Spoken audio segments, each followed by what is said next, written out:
rules. Introducing first, fighting out of the blue corner. He enters the cage with a record of 1 victory, 1 defeat, representing BKK Fighters. Please welcome George, son of Gheorghita Tanasa. His opponent, standing across the cage, fighting out of the red corner. He enters with a record of 1 victory, no defeats, representing Backstreet Dojo. Please welcome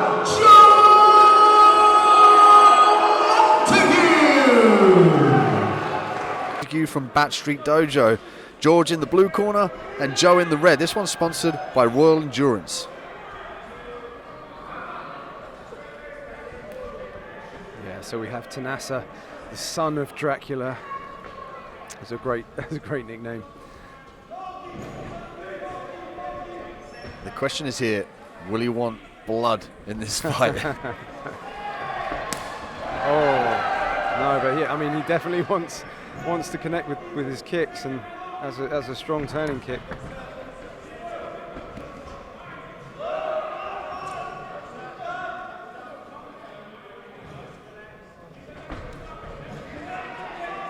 Montague now commanding center cage. He's moving the head. Oi, he's a big punch there in the interim. I was going to say, I like the way he's moving the head, but he throws that right arm a bit short. It kind of comes down from his hip and he bends his elbow. I'd like to see him throw that a bit more straight when he's close range. Yeah, Tanasa definitely has some power in his kicks, putting 100% into his body kicks at the moment.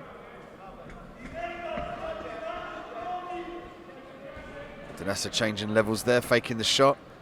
And he's forcing Montague to guess what's next. And this means that Montague can't get off what he wants to do, and he's forced to eat these shots here.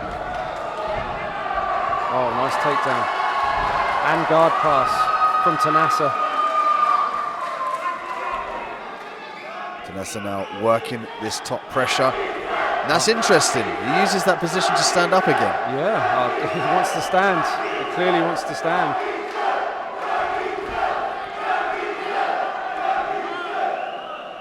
Get a low blow here.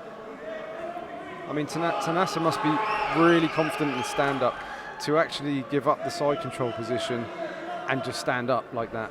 I mean, he definitely, clearly wants to strike. Yeah, he's clearly done his homework. And Montague, known for his really explosive jiu-jitsu off his back. He's good at using transitions and sweeps to make his position better and indeed get to his feet or stand up and get on top of you. So a smart play there from Tanasa to stand up in the fight. And you could argue he was getting slightly the better of the striking exchange between these two.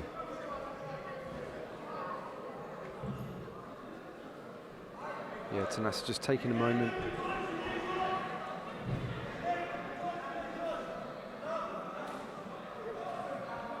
And Tanasa gives the nod. He's good to go, and we're back underway.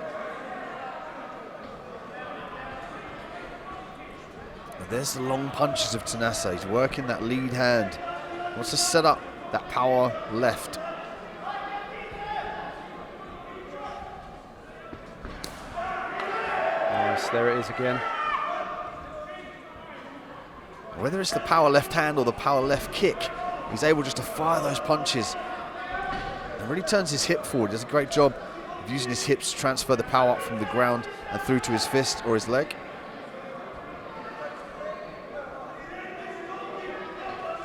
Montague is having trouble finding a way in here.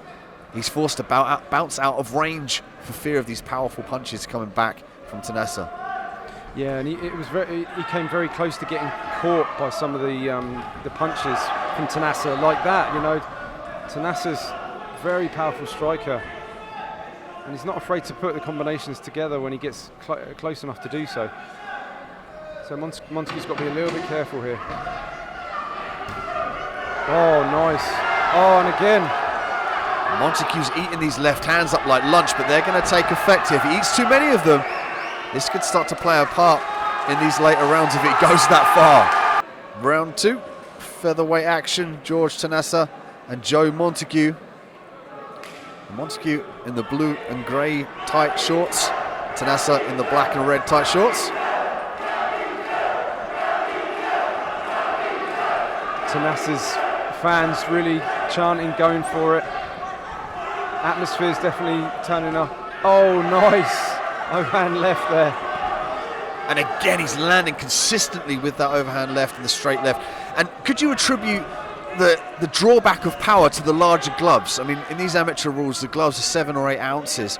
And obviously there's more padding for that when you land those punches, and the knockout doesn't come as easy. I would say so, and especially, I mean, Montague, I mean, the guy's got a chin. But he took those shots full on in the face. He didn't even seem fazed by him. Yeah, they can definitely play a part, these gloves. It's a nice jab work here from Tanasa. And he uses it as a measuring stick and a distracting tool, but it's really his footwork, his bouncy in and out footwork, and the ability for him to stay on the balls of his feet whilst he moves in and out. And Montague, you can see he's just coming forward here. He's coming forward, and he could be circling left more to avoid the, the southpaw stance. He's not really doing that. He's kind of standing right in front of Tanasa. So you'd say the answer here is to try and cut the footwork off from Tanasa and try and catch him either moving from side to side or moving back and forward. Yeah, side to side, Oh, big shot, big shot. And this is what we were talking about earlier on the night. Every punch you get, it's like pouring water into a cup. Eventually the cup's going to overflow, and the overflow is the knockout. You can't take too many of these throughout the duration of the fight. Beautiful body kick here from Tanasa. He's really turning up the power, and there we go. And we see Montague go crashing down to the mat. Tanasa jumps the cage, and the crowd is going wild here, Colin. Wow, what a beast. What a beast. Son of Dracula indeed. Here comes his cape into Ladies and gentlemen, at a time